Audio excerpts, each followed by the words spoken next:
Hey there everybody, welcome back to the channel, and today we have a gameplay that I'm really excited to share with you guys because we are taking a look at the solo mode for Super Boss Monster. Now this is a revision or a 2.0 of sorts of the original Boss Monster that came out back in 2013. And now that game has a special place in my heart because it is one of those games that really got me personally into modern board gaming. As someone who was really big into video games, this kind of retro 8-bit theme that it has was really appealing. That original game was really easy to play, quick to learn, and just has a really soft spot in my heart for it. So when I saw that they had announced Super Boss Monster, which is a, kind of a modernization, adding a couple of more mechanics. There's also a new solo mode. It's hard to think that 10 years ago, it wasn't the standard for every game to, include a solo mode. So to see the Boss Monster formula translated into a solo version was really exciting. So I will explain to you guys kind of what is new to Super Boss Monster, but I'll also give you a general rundown of how the game plays in general. So if you've never played any Boss Monster, don't worry. I will break it down from the beginning and explain to you guys what we're doing in this game. So the general goal of Boss Monster is that we are going to be taking the role of a boss, and we're going to be building out a dungeon to try to attract heroes to it and then defeat them in our dungeon and then collect their souls, with the goal of the solo game being wanting to collect the most amount of souls before you reach either the end of the game, or there's a couple of other lose conditions that we can reach depending on how the game goes. So just to give you guys the gist of setup, we are going to have a deck of hero cards that we are going to have here. There are regular heroes that are easier to defeat, and there are epic heroes which are going to be tougher to defeat. But this is kind of balanced because we're going to take all of our hero cards and put them on top of our epic hero cards. So we're going to deal with all of those, all the regular heroes, before we have to deal with the epic ones. And so those will all get put together, and then they're going to go into our town. I'll explain to you guys how those get dealt out in the town in a moment. Now the next part of setup is going to be taking our boss. So this is going to be our character for the game and is going to be the ruler of our dungeon that we're building out. And so you'll draw two of them and then select one to play as. Although in a solo game, I guess you could pick any of the bosses, right? There's no one you're competing with to draft these, so it doesn't really matter. But in any case, we have Emperor Dodo and Queen Croak here. And Emperor Dodo very much invoking that King DDD Kirby villain I really like, so I'm going to go ahead and pick them as my boss here. So we'll take our boss, and it is going to be the start of our dungeon. So it's going to go on the rightmost side of our dungeon, and we are going to be able to build out 5 rooms to the left, the size of our dungeon. Now the goal of Boss Monster, like I mentioned, is to attract heroes to our dungeon and then defeat them while they're there. So to start the game, we're going to deal out 5 cards to our hand. We are going to get 4 of these room cards, and then we are going to deal a single spell card. And so I will say that this is a prototype version still, so there are a couple of, maybe art missing, or a couple of things might change, but I think this will still be helpful to give you guys, an idea of how the solo mode plays. But if you see any art missing, that is why. This is still a prototype version of the game. So, like I said, the goal is to build a dungeon and attract heroes. So let me pull out a couple of cards from our hand and a hero to explain to you what some of the considerations are going to be while we are building out our dungeon. So the one thing you're going to notice on all of these cards is that there's a couple of different symbols here on the bottom right of the rooms and here on the top right of the heroes. So every hero is going to have a certain type of treasure that is attracted to. So in this case, the cleric likes this little holy one. So if we have enough holy treasure in our dungeon, this is going to attract that specific hero. Now you can see there's books, there's also swords, and there's also this little loot bag for treasure. And so depending on the type of hero that we want to attract, we are going to need those certain icons. The other element you're going to see on these cards is that there are these little hearts. So on the heroes, there's this red heart, and then on our dungeons, there are these black hearts. And so the red hearts are how much health a hero has, And then the black hearts are how much damage our room will do. And there's a couple of other ways to modify how much damage rooms do, but this is the base value. And so as these heroes traverse through our dungeon, we are going to have to deal enough damage to overcome their heart so that they can be defeated.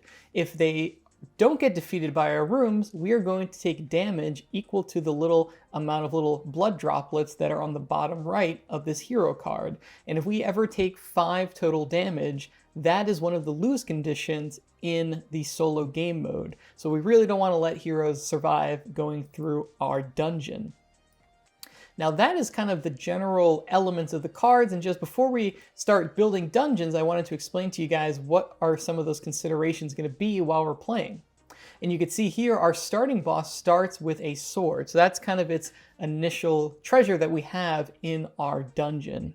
So to be set up, we did our hero deck, we dealt out our boss, and now to start the game, we are going to be able to build 1 room for free. And you'll notice the monster truck here has a little gold icon in the top left. And that means that it is an advanced room. And advanced rooms can only be built on top of dungeon rooms that have a matching icon. So if we had a room with a sword icon, we could then cover it up to put this one on top of it. So we actually cannot build this at the start of the game because we don't have anything to build it on top of. I'm going to put the endless staircase into play. And you can see the endless staircase is a trap room. And the reason I built that there is that later we might be able to build the Kobold Union, which is giving trap rooms adjacent to this a +1 counter. So they can help buff our trap room if we build this Kobold Union. And so we might want to do that on our next turn. And if you guys are enjoying the video, please consider liking and subscribing for more board game content. We do a lot of previews, reviews, playthroughs on the channel, so if you're enjoying this video, please consider subscribing for more content like this. Now anyway, let's get back to our playthrough of Super Boss Monster. So after setup, we can go right into, just playing like normal. And so the first sequence in a round is going to be the town phase. And what that means is that you are going to deal out 2 room cards into this market and then a spell card. And so this is a big change if you're familiar with the original boss monster. Normally you are just drawing cards from the top of the room deck without, kind of any choice of what you're getting.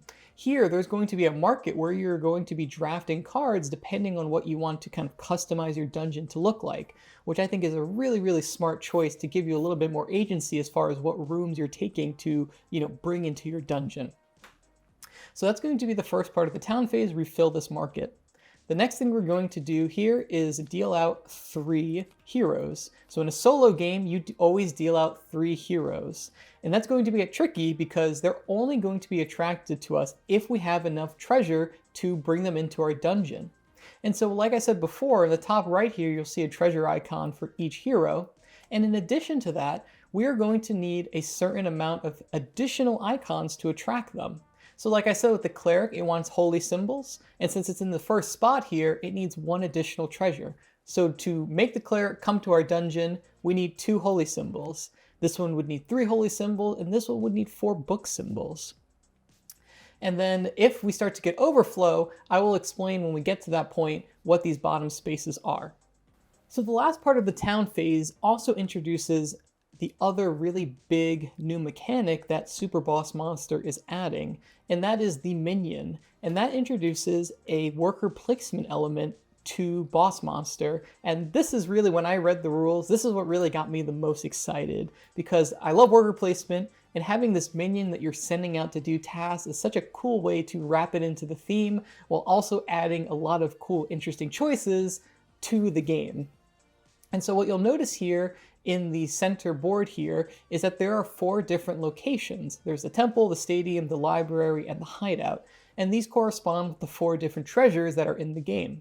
So on the left hand of all these locations, you'll see that there's a treasure icon.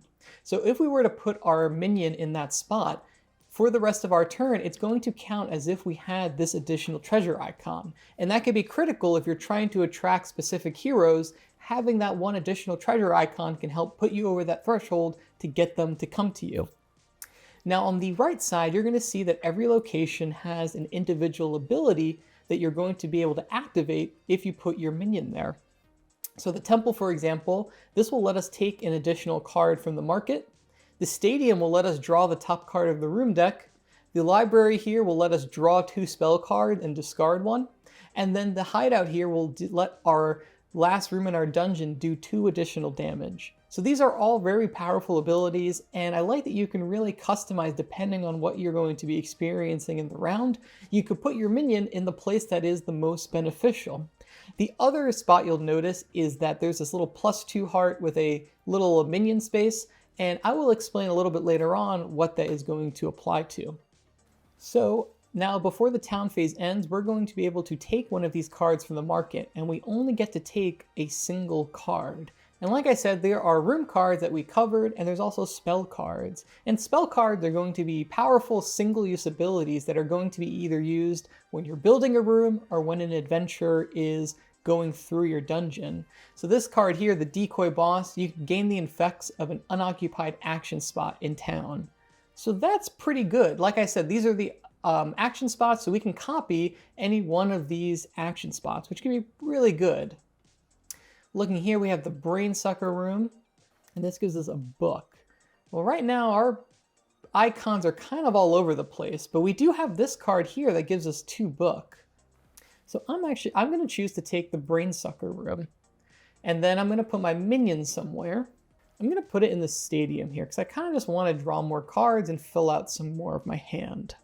So now that we're done with the town phase, we can move into the build phase. And so I think I'm going to follow through with my Kobold Union plan, because when I build this room, I can give all trap rooms adjacent to this room a +1 counter. And so I'll take one of these, and I will give it to my Endless Staircase, which is now doing 2 damage, which is pretty nice. So with our Kobold Union built, that will end the build phase. The next thing we're going to do is activate our minions. So in the minion phase, we're going to look at where we placed our guy and take that ability. And so we're going to draw 1 card from the room deck. So here is the puzzle door. Okay. We're getting a lot of books. So maybe that might be what we have to specialize in, looking at all this. And then at the end of the minion phase, you discard all of these cards so the market is empty. And now we'll retake our minion back. And then we're going to move into the bait phase. And so, like I said, we are going to look at our different heroes and see if we're able to bait any of them into our dungeon. In this case, I actually don't think we don't have enough holy symbols and we don't have enough books. So none of these are going to come to our dungeon, which is really pretty bad actually. So hopefully next turn we're going to be able to make up some lost ground here. So in this case, the adventure phase is not going to happen, and then we're going to go to the end of our turn. So in a normal game, you would rotate first player, but of course we're playing by ourselves, so we'll go right back into the town phase. And so now we're going to have to deal out 3 more heroes, but you'll notice there's only 1 spot here.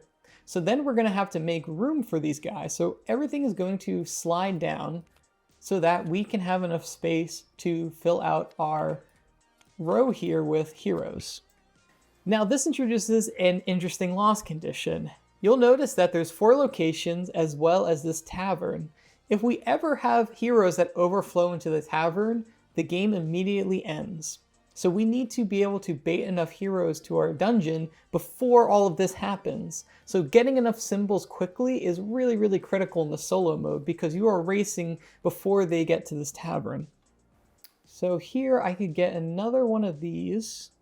When you build this room, give another trap room in your dungeon a +1 counter. That's kind of nice. I think I'll take this one. And then we have to put our minion out. And so this will bring up the final minion space that I didn't cover, and that's this little space with the +2. So once these heroes are in these locations, not only do they block these spots from you being able to use them, but they will not be baited to your dungeon unless you put a minion here. So putting a minion here lets you automatically attract this to your dungeon, but the downside is it gets +2 health. So it gets harder to kill once they get into these locations. The idea being that the heroes waited in town so long and then they are now training at these different locations and getting stronger. And I think it's going to kind of suck, but I think just to keep the number of heroes down, I think we're going to have to bait one of these. And so I'm going to put my minion here. So with our minion placed, we are going to move into the build phase. So we could play one of these cards to our hand, or we could play one of these cards to our dungeon rather. I'm going to build this because it's going to give us 2 book, which will let me attract the mage to our dungeon, which will be pretty nice. So that ends the build phase, so these get discarded. And then we're going to go to the minion phase. So we'll attract this cleric, but it's going to get +2 health, which is very bad. And then we'll go into the bait phase. So this mage, we have 2 books, so it's going to get attracted. Unfortunately, we don't have enough swords or enough money to attract these, so that's not going to happen. So now that brings us to the adventure phase. And so the heroes are going to go through each of our rooms in our dungeon, taking damage equal to the number on the bottom left there in the black heart. So this will do 0 damage, this will do 1 damage, and this will do 2 damage. So 3 damage total. It has 8 health, so it is going to get through, and we are going to take 1 point of damage to our hero. So unfortunately the cleric got through, but now the mage is going to try to get through our dungeon. And I know that we have 3 damage, so if we had 1 more, we would be able to defeat this mage here. And so looking at my Spell Slime Nursery, once per turn you may discard a spell card to give this room a +1 counter. So what I'm actually going to do is discard this spell card from my hand to get the +1 counter on this. And so when the mage comes through, it will take 1 damage, 2 damage, and then 4 damage. And so we're actually able to defeat this hero here, which is pretty nice. Gives us 1 point, as well as avoiding taking a damage. And we can kind of see that this little engine that we have in our dungeon is starting to get a little bit stronger. And that will only progress as the game goes on. So now that all the heroes have gone through our dungeon, we go right back into the town phase, and play is going to continue like that until either we take 5 damage, a hero enters the tavern, or we get through all of the hero deck, and we'll see how many souls we have. So let's go ahead and continue our gameplay here. So these are all going to slide down. Then we're going to refill our hero lineup here. And we'll refill our deck here. Kobold Rush, what does this do? Double the total damage of 1 room in your dungeon until the end of the turn. At the end of this round, destroy that room. Oh, that's kind of crazy. Okay, so let's look at what we have here. So we have 2 swords. We are going to attract this one. We need 4 book to attract that guy. That's probably not going to happen.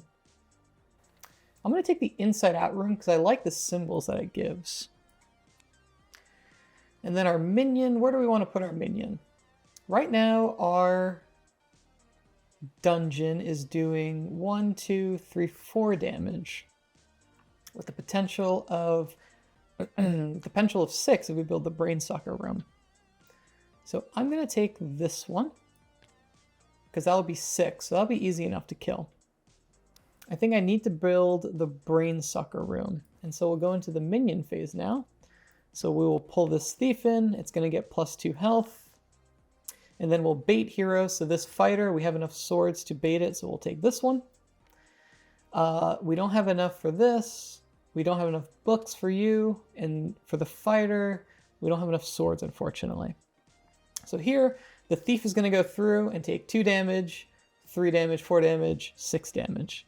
So we will go ahead and kill that thief. And of course, the fighter will take 2, 3, and 4. So you are also gone. All right, so that was a pretty good hero phase, all things considered, I think. And so we will go back to the town phase. 1, 2. All right, you can see we're kind of on the knife's edge here. We got to clear out 3 this turn, so that's going to be really tricky. I don't know how feasible that's going to be, but let's go ahead and try. All right, so we have enough swords, we have enough books. All right, we will be able to clear out 3 this turn, actually, so that's not too bad. Let's see, what room do we want to take? What room do we want to take? Strength buff. Choose up to 2 different monster rooms in your dungeon and give them +1 counter. I want this. I'm actually going to take a spell. That's really good. And you could see our, I don't think I covered this before, but every boss has a level up ability, and that goes off when you build the 5th room in your dungeon. And so when I build this 5th room, all of our monster rooms are going to get a +1 counter. And so that's +1, +1, +1, and another one. That's pretty good. That's really, really good. And so I'm going to take that. Next, we're going to put out our minion. It doesn't really matter. We'll take the cleric. Why not? And then we are going to build. I think we need another treasure icon. Or we're going to build the inside out. It's not... I kind of like the boardwalk better, but you could see here, you may move a +1 counter in your dungeon to a different room in your dungeon. Not useful right now with what we have, but the 2 icons are really nice. So we're going to take it mostly for the icons. And then I'm also going to play our strength buff spell. So choose up to 2 different monster rooms in my dungeon, give them a +1 counter to each. And so we'll buff up our brain sucker room, and we'll buff up our nursery. And then, since we built our 5th room, our Emperor Dodo's ability is going to go off. Give all monster rooms in your dungeon a +1 counter. So that's going to go +1 here, +1 here, and +1 here. So right now we're doing 2, 3, 4, 5, 6, 7, 8, 9, 10, 11, 12, we're doing 13 damage in our dungeon. We are ready for those epic heroes, which you can see are going to start coming in the next turn. So we're in a pretty good spot right now, assuming that we can attract enough heroes. So this will come to us with a +2 health. This will come back. These will reset. And now we're going to bait. So we have enough for the fighter. We have 2 swords, right? 1 and 2. For the mage, we need 3 books, which we have. For this thief, we need 3... we would need 4 loot. We only have 2. And this guy, we need 5 loot, which we certainly don't have. So these are the heroes that are going to be going through our dungeon. That will take 1.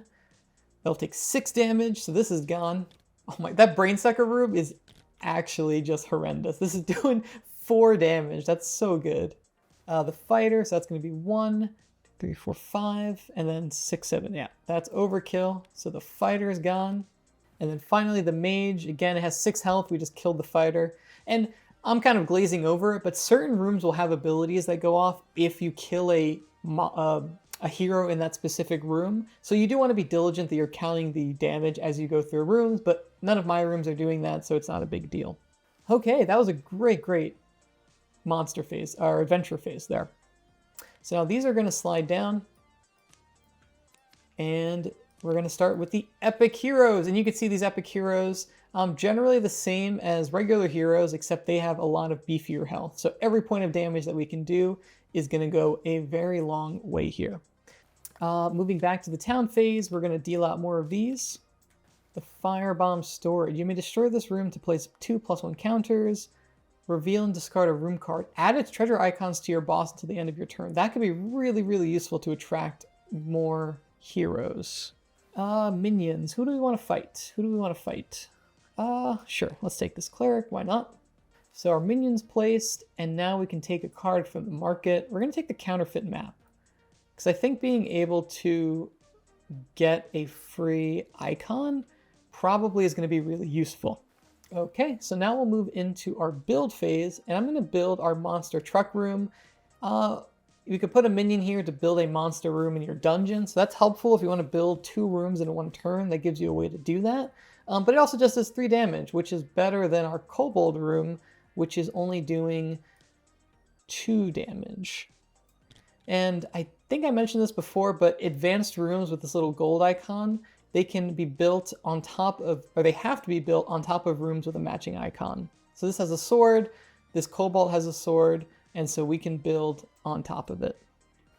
Ooh, actually, I'm sorry, I don't want to do that. Because this kobold is giving us the 2 loot icons we need to attract this thief. So actually, I don't want to do that. We're not building that. Never mind, I take it back. I actually don't think I'm going to build a room this turn. I'm pretty happy with the rooms we have. So looking at these icons, we have enough loot. We are 1 short on the cleric. 2, 3. We are 1 short on the mage. So I'm going to play the counterfeit map, and I'm going to reveal the puzzle door. So it's going to be as if we had 4 book icons, which will let us attract this mage, which is going to be useful to not lose. So that is the build phase. Next, we are going to go into the minion phase, so we'll do that. So with that done, we're going to move into the bait phase. We have 2 loot icons, so we can attract this one. We don't have 3 cleric symbols, so we can't attract this one. We do have 4 books using the counterfeit map, so we will attract this mage, but unfortunately we don't have enough to attract the 5 book we would need for this mage, so that is not going to happen. Now we'll move into the adventure phase, so this will be 1 damage, 2, 3, 4, 5 damage, and then 6, 7, 8 damage, so this one is dead. Next, the thief, this is going to be 1, plus 5, and then 6, so this will die there. And then finally the mage, this has 13 health, this might just be enough. That's 1, 2, 3, 4, 5, 6, 7, 8, 9, 10, 11, 12. So unfortunately this is going to get through and do 2 damage to our boss here. So we can only take 2 more health or else we will lose. And so we're going to go back into the town phase. So this will slide down and then we're going to reveal more epic heroes. Whew, we are on the razor's edge. There's only a couple more epic heroes left. We're going to deal out some more rooms. So we need 2 book. We're good on book. We need 1 more loot icon to attract this one. All right, I'm going to take Kobold Rush because I think we're getting to the end of the game here and blowing up a room to double damage might be pretty clutch. And then we'll go ahead and take this minion to attract, or put our minion here to attract this adventure. So moving into the build phase, we are going to, what are we going to do? I'm going to build over my endless staircase with this boardwalk, and its ability is when it's built, give one of your other trap rooms in your dungeon +1. So we can give this trap room a +1. So that, again, that breaks even with the card we just discarded, but it was more for the icons. Okay, then we'll go into the minion phase. So these will get cleaned up. And then we'll take this one with +2 health. And then we'll look at what we can bait. So we need 2 books for you. We need 3 money icons for you, which we now have.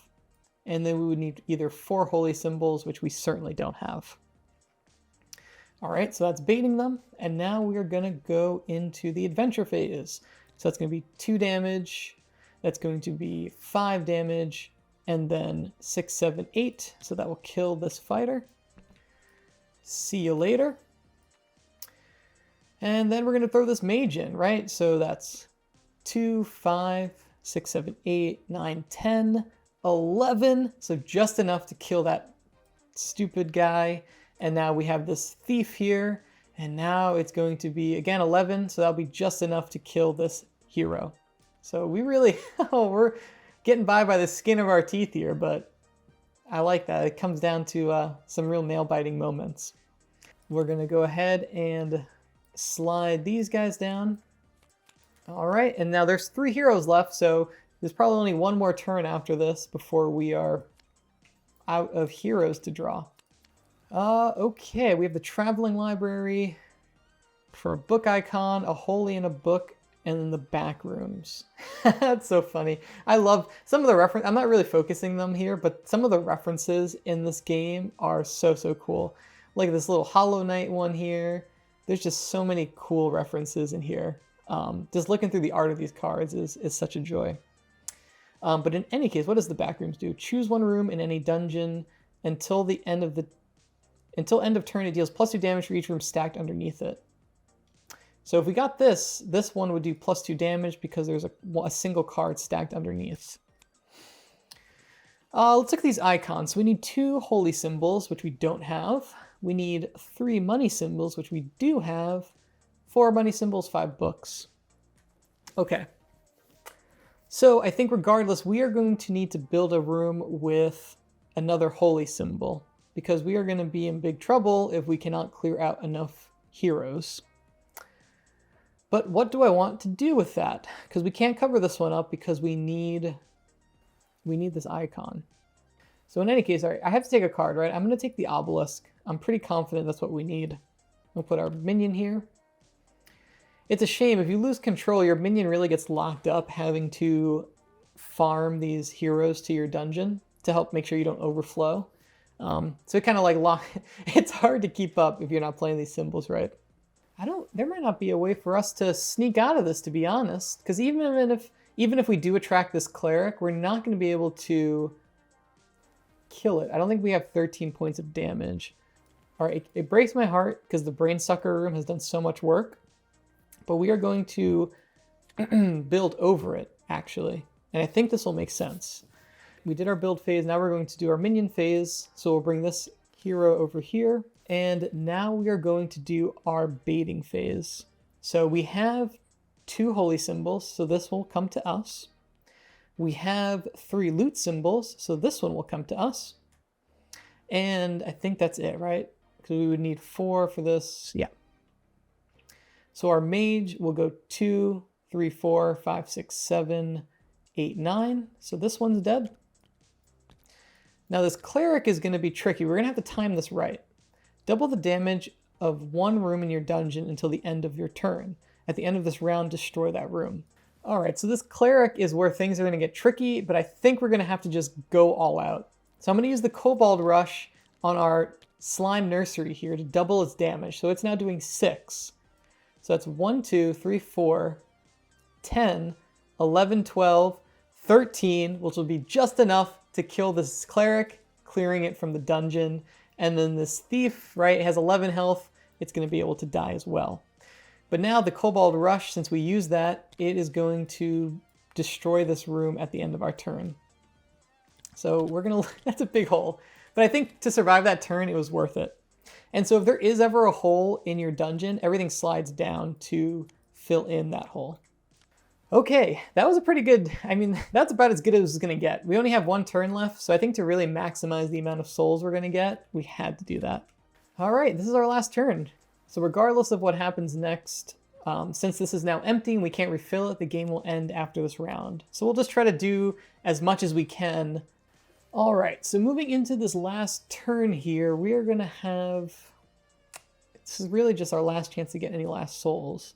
So this thief we would attract, but we don't have enough damage to actually kill it, so we kind of don't want it to come.